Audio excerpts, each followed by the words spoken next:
섬기는 세상인가, 섬김을 받으려는 세상인가?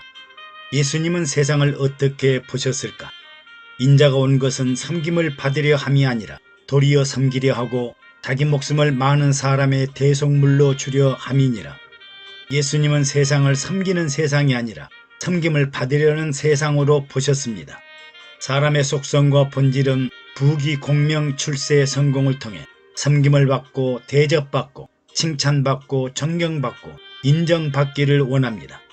자신을 높여주고 인정해주고 칭찬해주는 말을 들으면 기분이 으쓱하기도 하지만 지나친 말은 나 자신을 허무는 아첨이요 아부요 오히려 독이 되거나 칼이 되기도 합니다.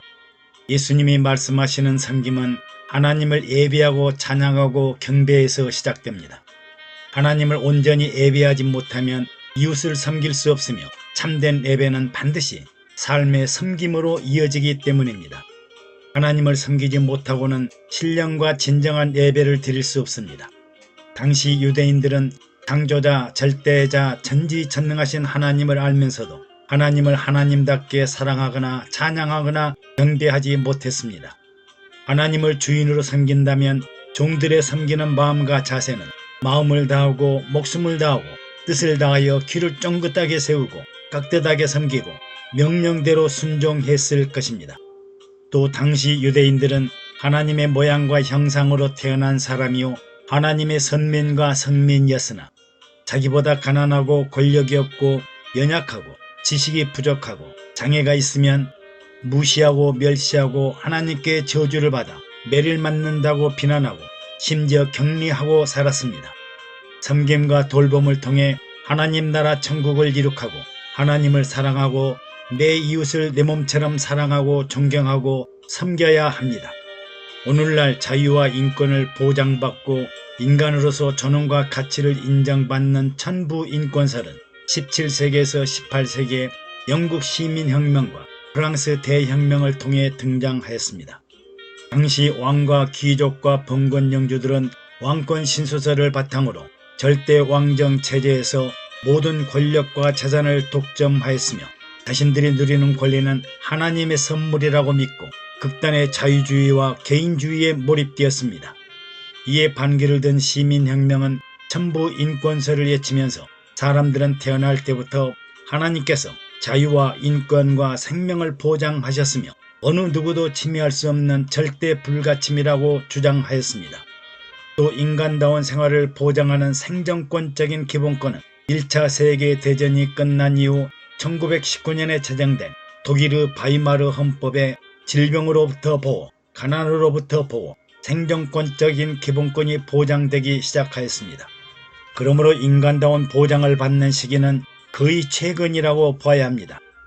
그 전까지 국민 대부분은 왕과 귀족들과 봉건 영주들의 노예로 살았기 때문에 자유, 인권, 생명을 박탈당하고 섬김을 받지 못했습니다.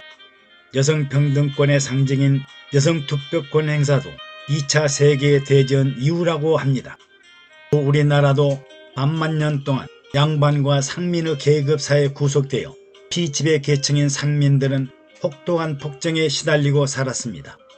그러다가 홍익인간으로 인간다운 대우를 요구한 시기는 1890년경 최재우가 동학사상을 주장하여 전라 충청 지역을 중심으로 일어났던 농민 대혁명인 동학혁명이 일어났습니다. 어마어마한 동학교도들이 혁명을 일으켰지만 정부가 일본의 힘을 빌어 진압하면서 수많은 인명이 살해를 당했으며 지도자들의 부패와 무책임한 통치는 외세 침략의 빌미가 되어 결국에는 일본에게 주권을 강탈당하고 말았습니다. 당시 무능한 조선 황제와 정부 탐관 오리들이 경국대정과 목민심서대로 농민을 섬기고 권리를 보장하였더라면 외세의 침략도 없었을 것이고 요즘처럼 친미, 친일, 친중, 친소 등 외세에 의존하는 구조는 반복되지 않았을 것입니다. 동서양을 불문하고 이런 역사적인 비극의 배후에는 바로 지도자들의 섬김의 자세가 없고 통치와 지배의식이 강하여 지도자들은 통치자 독재자가 되었고 국민들의 인권과 자유 생존권은 박탈당하고 살았습니다. 그러므로 자유와 인권과 생명과 생존권은 피를 흘리지 않고 얻을 수 없었으며 피의 대가로 얻어진 유혈혁명의 귀한 대가라고 보아야 합니다. 이런 비극적이고 살인적인 현상을 회복하기 위해 2000년 전에 예수 그리스도와 이 땅에 오셔서 섬김의 근본 자세를 가르치시고 자신을 대속 제물로 드리면서까지 섬김의 기본 자세를 보이셨습니다. 예수님의 섬김과 자기 희생의 가르침은 오늘날 자유와 민주주의, 인권 사상의 토대가 되는 정신적 뿌리를 제공하였다고 볼 수 있습니다. 예수님이 바라보신 당시 세상은 섬김을 미덕으로 말하면서도 실제로는 섬김을 받으려는 세상이었습니다. 당시 유대인들은 하나님 나라를 건국하는 최고 최상의 율법, 성전, 제사, 안식일, 전통이 체계화되었으나 정작 그 중심에는 하나님을 떠나 있었습니다. 그들은 남에게는 낮아지는 겸손을 말하면서도 자신은 높아지기를 원했고 희생과 헌신을 말하면서도 뒤로는 은근히 보상과 대접과 인정을 기대했으며 백성들에게는 권위를 비판하면서도 자신은 스스로 권력의 자리에 앉고자 했습니다. 심지어 예수님의 제자들도 누가 큰 자인가를 서로 다투자 너희 중에 큰 자는 너희를 섬기는 자가 되어야 하리라고 가르치시고 섬김을 받으려는 자는 이미 자기 상을 다 받았다고 하셨습니다. 그리고 섬기는 자의 마음과 자세에 관해 사도 바울은 예수님의 십자가를 설명하면서 섬김과 희생과 헌신의 기본적인 마음과 자세를 설명하고 있습니다. 너희 안에 이 마음을 품으라. 곧 그리스도 예수의 마음이니 그는 근본 하나님의 본체시나 하나님과 동등됨을 취할 것으로 여기지 아니하시고 오히려 자기를 비어 종의 형체를 가져 사람들과 같이 되었고 사람의 모양으로 나타나셨으며 자기를 낮추시고 죽기까지 복종하셨으니 곧 십자가에 죽으심이라. 섬김을 받으려는 사람들의 특징은 신분과 직분과 지위를 중요하게 여길 뿐 아니라 돈을 사랑하여 황금만능주의와 성공주의, 출세주의, 권력지상주의에 깊이 빠져 있습니다. 이들은 돈과 권력을 쟁취하기 위하여 온갖 골모술수와 부정과 부패와 불의와 불법을 일삼고 있습니다. 그리고 이에 합당한 대접을 받으려 하고 섬기는 대상도 돈과 권력의 이해관계에 따라 계산적으로 섬김의 대상자들을 선택했으며 신분과 지위에 따른 도덕적인 책임은 피하고 보장된 권리는 최대한 누리려고 했습니다.